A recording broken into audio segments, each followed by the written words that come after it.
Welcome everybody to the Kaplan Business School Alumni Association video podcast, also called the KBS Alumni Vodcast. This is our community's forum for an online weekly streaming Q&A session with different alumni and interesting industry guests. So for now, let's get to our guest. Mr. Lee Coleman is joining us. He's Recruitment Manager at Kaplan Australia. I've worked with him on some projects around hiring alumni. So thanks a lot for coming, Lee. If you could just tell us a bit about yourself. I gave some introduction in the bio, but I'd like to hear from you. Sure. So as Kieran says, I'm the Recruitment Manager for Kaplan, Kaplan Australia and New Zealand. I cover all recruitment for Kaplan apart from student recruitment. So all of the internal roles, all of the people that you deal with as students, I'm involved in hiring. I've been here for about 9 months. This is a brand new role for Kaplan. We've had quite a few new roles here in Kaplan Australia over the last year. As up to COVID-19, we were growing rapidly. Not so much at the moment, but over the last year has been a growth phase, and there's been the recruitment manager role is one of the new roles for the team. Prior to that, I have about 15 years recruitment experience. Like most recruiters, I started in recruitment agency world, recruiting office support roles initially, and then kind of customer facing personal and private banking and business banking roles. And then I moved from there into in-house recruitment, which for people who don't know basically means like my role now. So you're in a company and you're recruiting only roles for that company. And I've been doing that since 2009.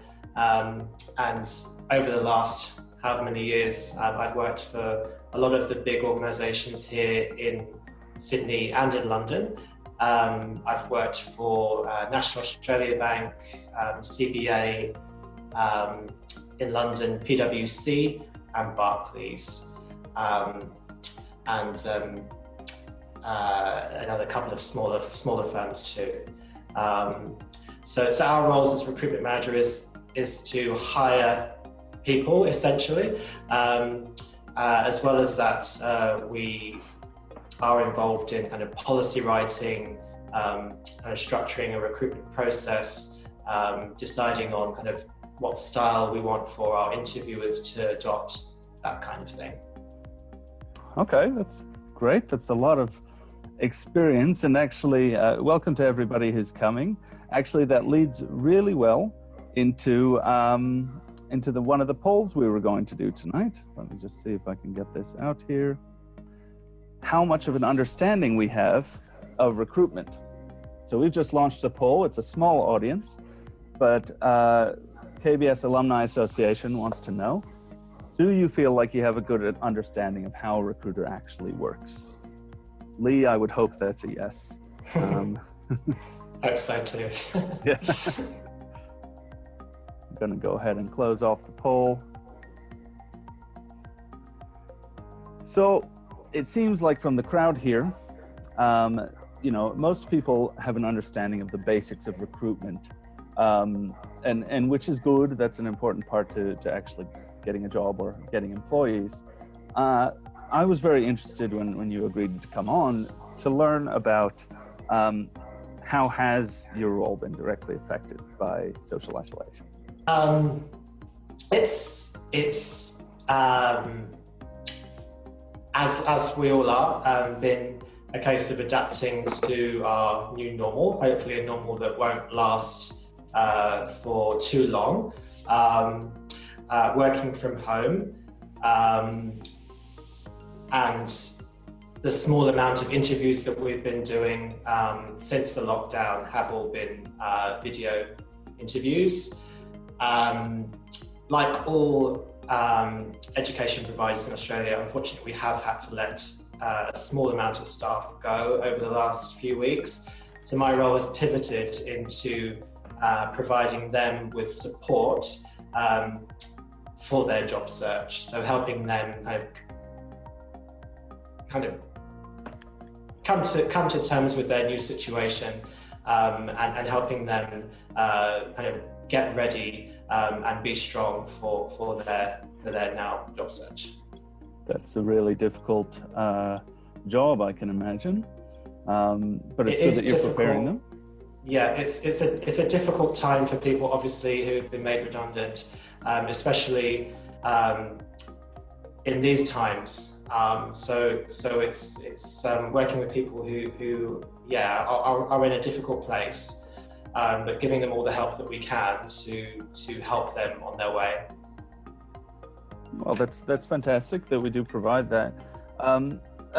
I want to know, though, I mean, in terms of the recruitment industry, are people hiring? I had a look. There's jobs coming out on Seek and Jora. What do you think is actually happening within the industry? It's a tough time for recruiters.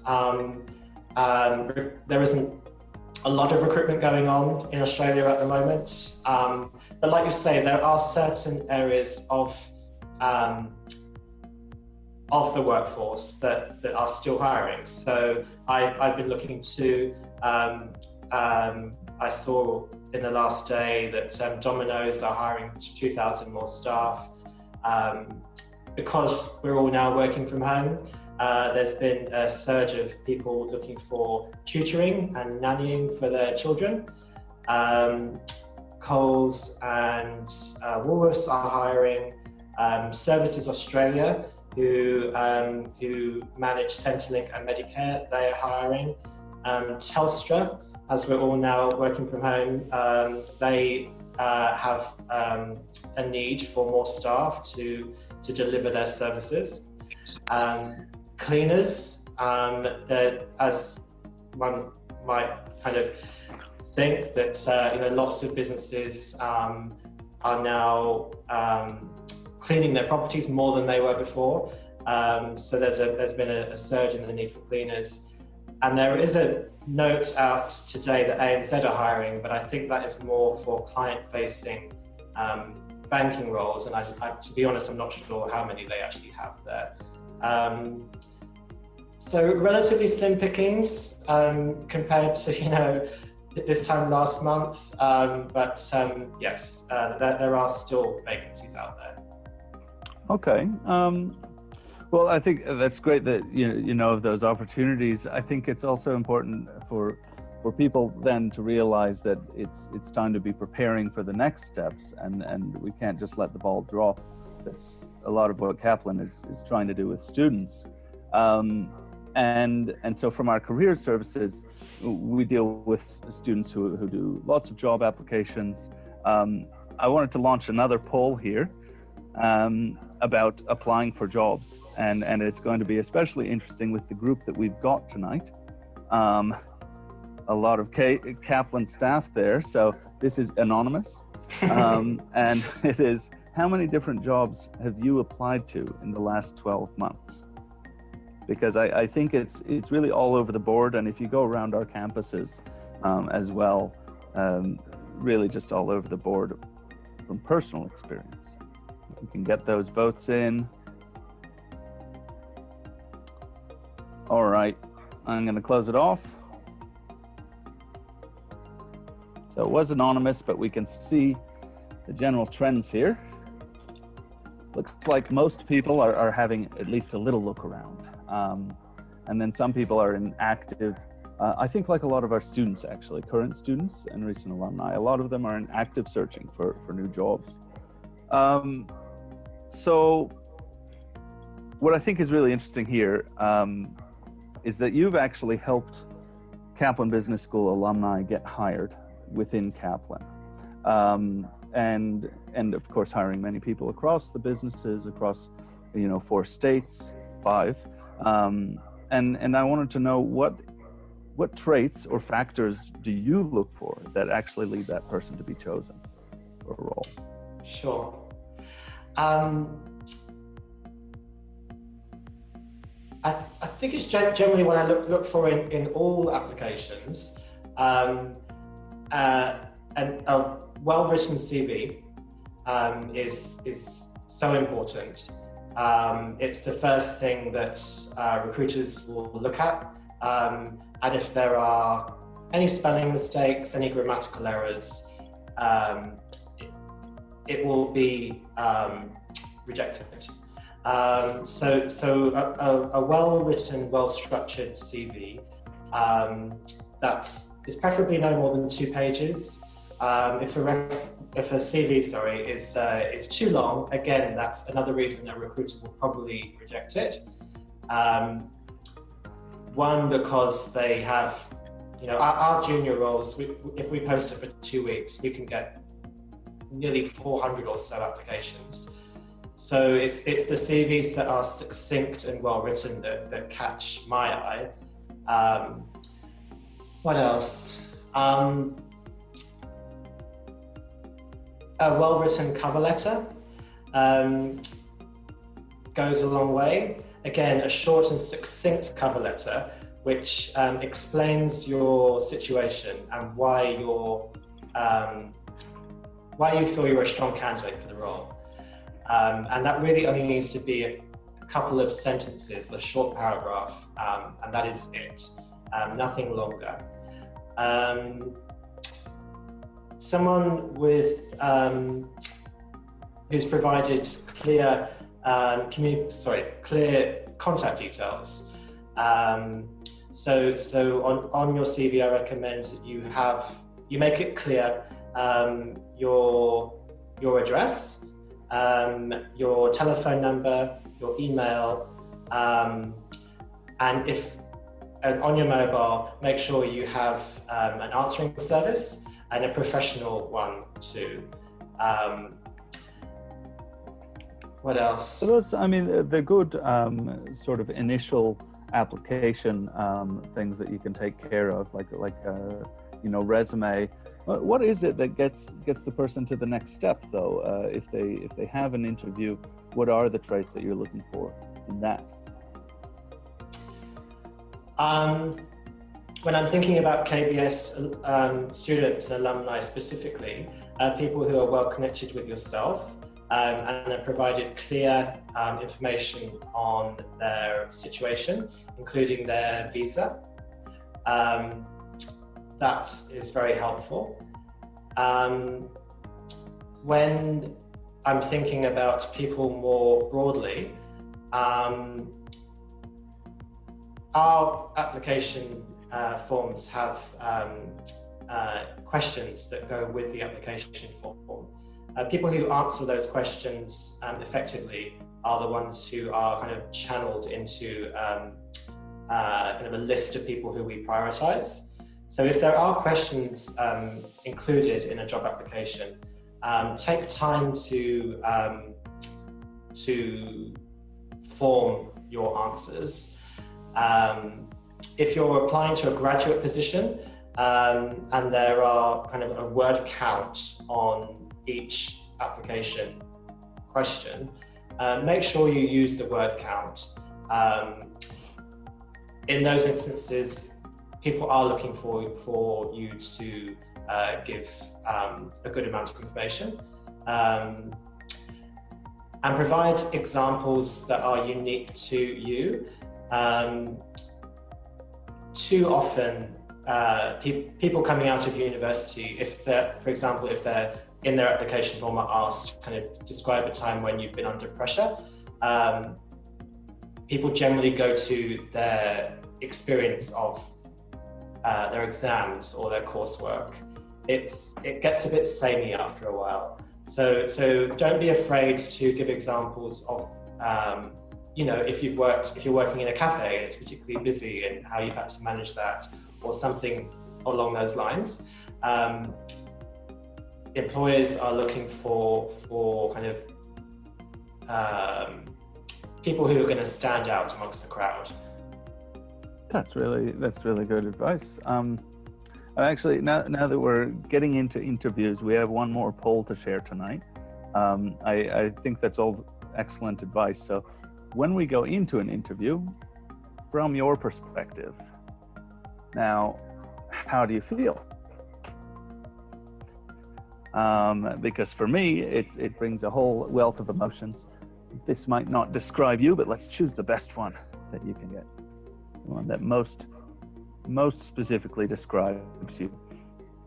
Go ahead. If when you go and you're just about to walk in the door, do we feel positive, confident, excited, nervous, or anxious? Almost nobody feels neutral, which I think is a healthy sign. I'm going to end our poll. It shows that overall we do feel positive going to, oh, that's a 50-50, positive and negative. What would you recommend, Lee? Because you've worked for, your experience is amazing, and you've worked for these big firms, and big banks. You had to go and interview as well. And so what would you recommend for the going into an interview, whether you feel positive or negative? How do you think you can prepare for that? I would say if you're feeling nervous going into an interview, I wouldn't say it's negative. Nerves generally mean that you're kind of, you're kind of, this means something to you. If you were going for a role that you didn't really care about, then, nerves are probably not going to be at play. So if you're nervous, kind of, recognize those feelings that you're having, breathe, and most interviewers, if they're worth their salt, won't kind of give you a hard time for being nervous, and will give you an opportunity to relax into the interview. Some nerves at interview isn't necessarily a bad thing. When preparing for an interview, I would, read the company website, take note of the language that company uses, and try and emulate that when you're at the interview. So if you're going for an interview with a kind of investment management firm that is kind of rather corporate, you may kind of phrase your answers differently to if you were going for a kind of IT kind of startup that's a lot more kind of casual in their kind of style. And have a look at the interviewers' LinkedIn profiles and any information you can get on them. So the more information that you know about them, the better. And then you'll be better prepared and more confident in meeting them and answering their questions. It's important to know their title as well. So I, as a recruiter / HR kind of manager, will be answering questions that may differ from the hiring manager, or may differ from someone who's been brought into the interview to ask technical questions. So someone may be a technical expert in the team, and they may be coming in asking you quite pointed questions around your technical skills. So it's good to know people's titles to kind of gauge kind of where they're going to be coming from with in the interview. Okay, that's interesting. I didn't realize. I thought the jury was out on LinkedIn stalking, but I always have been guilty of it myself. I'm interested. Just one more thing from me. When people get to that final point, they've gone and followed those steps with the resume. They've gotten a first interview, which is great, and now you've got just two candidates who are great and very similar. In fact, they both tick all of the boxes, and you might share that with the hiring manager. What is it then that, in your belief, that actually gets that one person over the line? What should we hope for? More often than not, it's team fit. And more often than not, that means someone who the hiring manager can see fitting in easily with their team. Someone who is cheery, is going to be kind of a welcome addition to the group. And the candidate who tends to kind of get over the line is the candidate who's kind of shown more of their personable side at the interview. So if someone's got exactly the same kind of technical skills and know-how, and it's very much kind of like, comparing apples with apples when you come to deciding who is offered the role. It will go to the person who the hiring manager feels is the best kind of team fit. So every team is different, of course. But I would say to improve your chances of being that candidate who is offered the role. It sounds basic, but go into an interview smiling, being warm, asking at the end of the interview, engaging the interviewers, asking them, why they work for the company, what they are looking for in a successful candidate.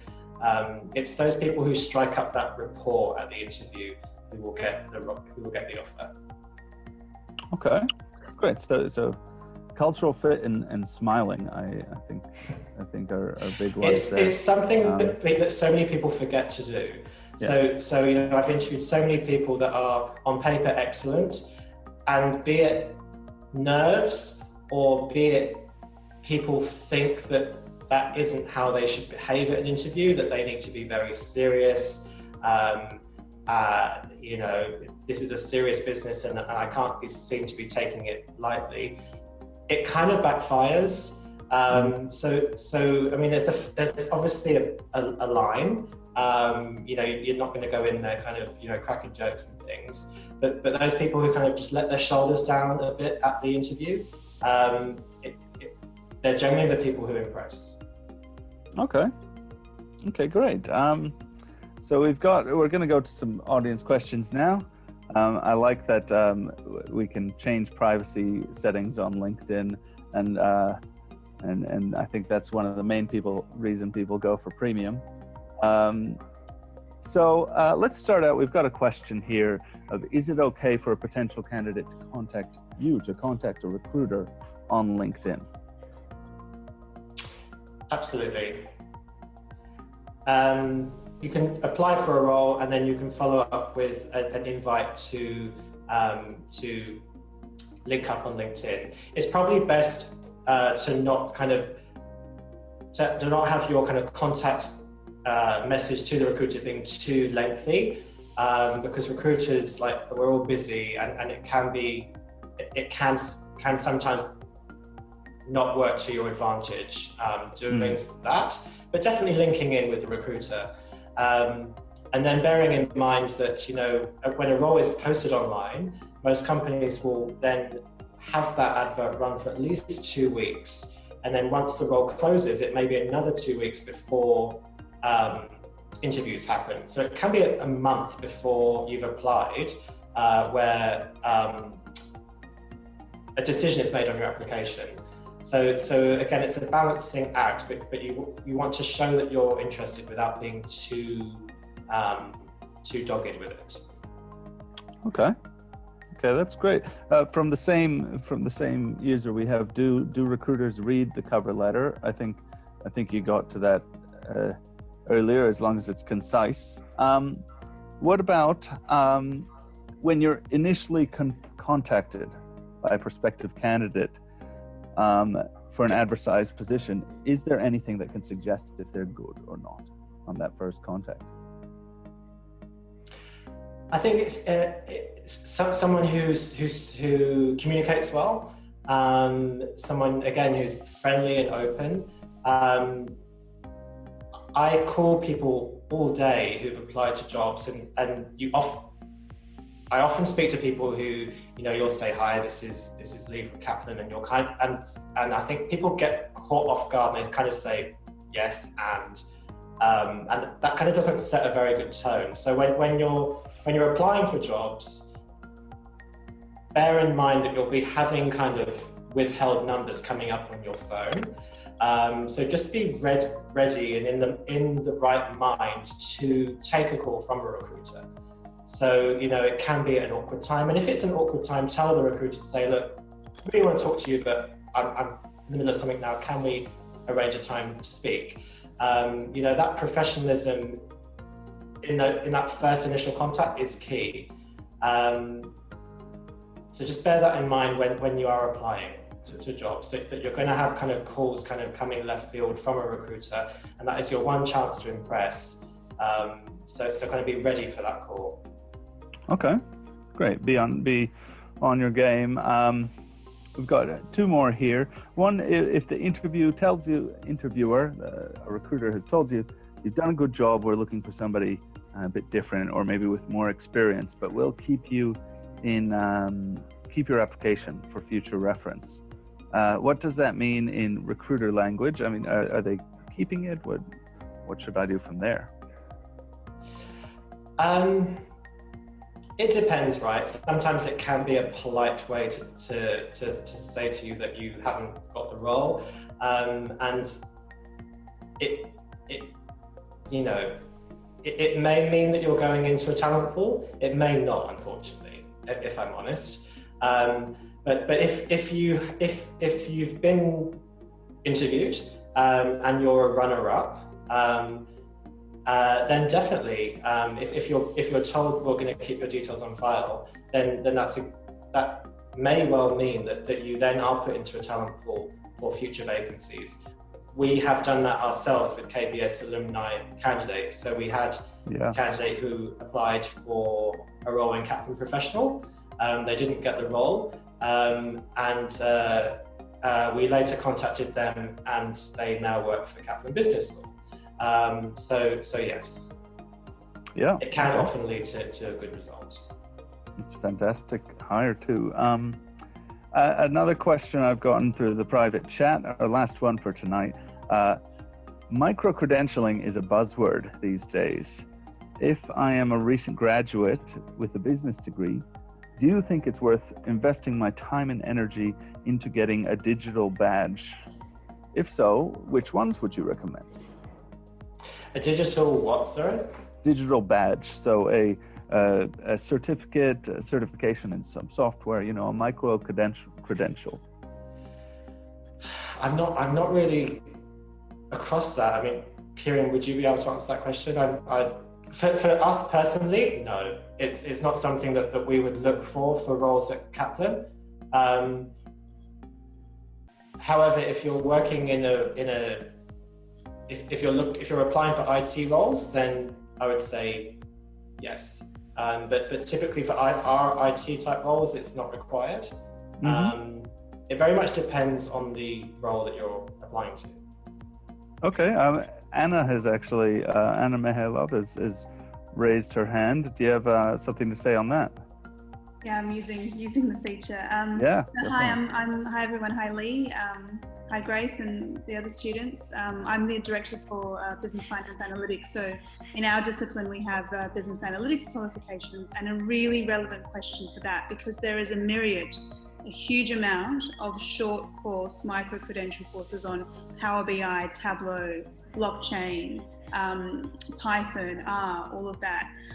I think, to be honest, none of them have really broken through in the employment market. So it's still much more impressive if you come to an employer with a master in data science or master in business analytics than it is a combination of lots of different certificates. However, they obviously do add to your repertoire. So I wouldn't say don't do them, but in my experience talking to employers, they are looking for your previous experience or for a qualification. But that's just what we've heard speaking to our lecturers and so forth. But a really good question.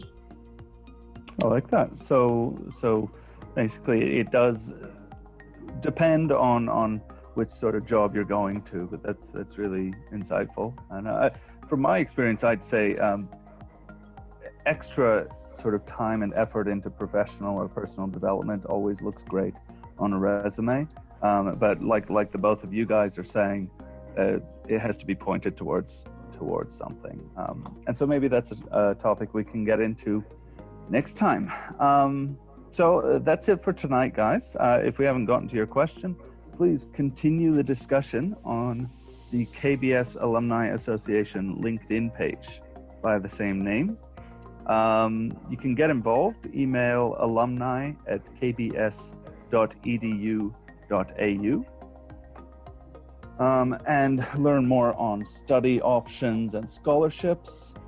Next Wednesday evening, we'll have Kate Rena. She's a graduate of KBS who had a battle with, after graduating from She had a battle with blood cancer that kept her in social distancing for about a year, right before the COVID crisis. And so now she's come out and she's got a great job in accounting and she loves it.